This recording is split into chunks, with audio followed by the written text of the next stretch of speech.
You're listening to the Occupational Philosophers with Simon Banks and John Rice.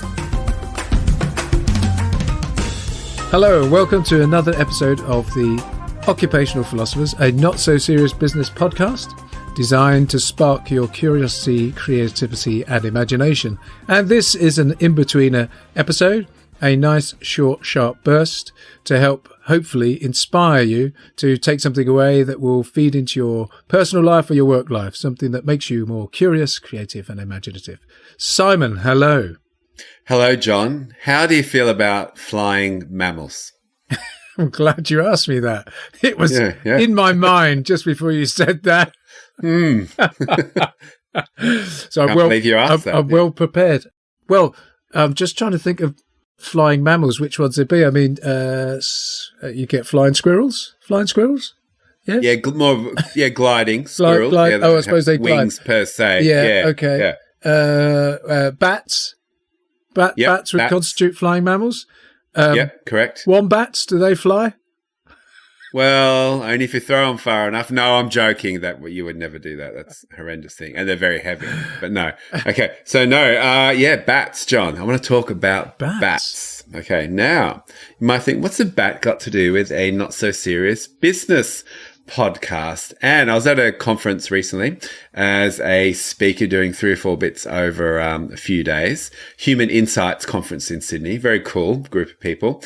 And there was a guy speaking, Adam Murphy, and he's the founder of Curioso. So I just give him a bit of a shout out. And he was speaking about bats.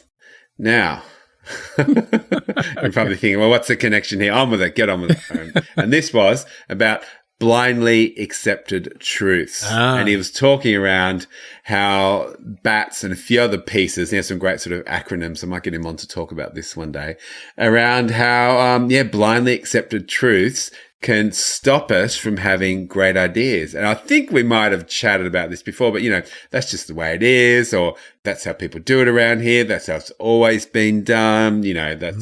He or she would never agree to that, or etc. This is our culture, blah, blah, blah. Yeah, absolutely. That would never work. Yeah. All of those things. All that type of stuff. That stop progress. And and it got me thinking, and I rant about this a little bit more quite often, because as you've seen it, I've seen it, we've all sat in those presentations where you just want to get 2 nails and bash them into your eyeballs just to just for something to do. Just for something to do to break it up. And here's the thing. I think this, and I did some work yesterday with a group, and I said, look, the bar is so low here in presentations. You only need to raise the bar by 5 to 10% for people to think you're like messianic, like, top of the mountain. Hey! And it got me thinking about some work I did 4 or 5 years ago, and I sort of filled in for someone who wasn't that well, but she's a communications professional, really good at what she does. But sort of quickly, for whatever reason, I jumped in to help them out. And what happened was there was about 40 people, telco company, and the idea was they'd sort of newly formed. I can't quite remember what the idea behind it was. However, I'm getting somewhere. Bear with me. And they all had to give a 3-minute presentation tops about their work. Okay, so what I do in the organization. So 40 times 30, 40 times 3, 120 minutes, is that about right? Mm-hmm. Yeah. So the idea is it would take 2.5 hours tops. Okay, we had the little timer on, all that type of stuff. Took about 6 hours. Okay, so now the blindly accepted truth, and it still exists, which drives me insane, is that I have to present with a PowerPoint. And now PowerPoint's not a bad thing. I have to present with a PowerPoint, so I'm not bagging that device. But I will write my notes out and speak at them or something similar. Okay, so I might have 6, 7, 8 bullet points and 10 to 12 slides of that.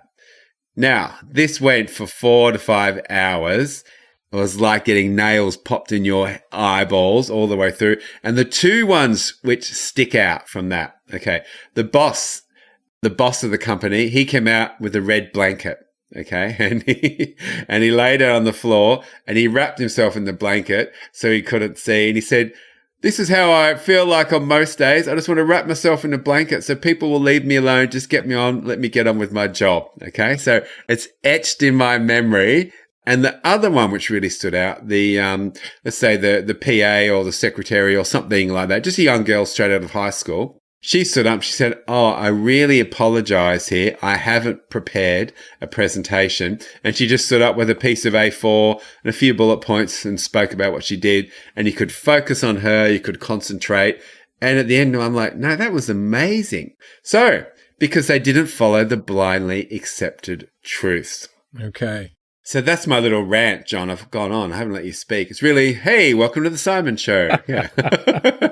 I'm getting used to that. That's okay. No, no. As you were saying, I'm scribbling notes because, of course, immediately you can just start to think about the bats that we have of our own. So we have our own as individuals. We have bats, and let's go and sort of dust out the attic.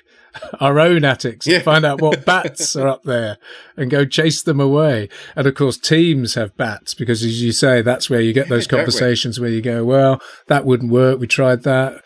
We could never do it that way. So it would take too long. That amount of time. Excuses, assumptions and untested things. And of course, organizations have that, which is then why cultures take root and feel like they can't shift, they can't change. So, yeah, find your bats. I mean, there you go. That as an Inbetweener episode, you've nailed it.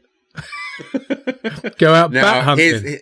Here's a couple of tips on the presentations, because I've done a lot of work in this space. And imagine that often the bat is to blindly accept the truth. No, but because we often hear, you need to be a great storyteller. Okay, which is absolutely true, because story engages us. And if you want to drive anything through your organization and get people to understand and follow along, you need to be a great storyteller. Okay. It's more important than ever because you'll get so much information. Now, the blindly accepted truth, or the repost to that, or the rebuff of that is, but Simon, this is really, really, really boring stuff. And we have to present this stuff because it's really important. So, how can you present the boring stuff in a more interesting way? And one thing which has come back from a lot of work we've been doing recently, and through a lot of sharing, what did you call it before that episode about when we were at the unfinished work, or a work in progress? Work in progress. Okay, yes. So you share, and we do a lot of testing, share your presentation as a work in progress. The one thing which stood out is put a human story in it.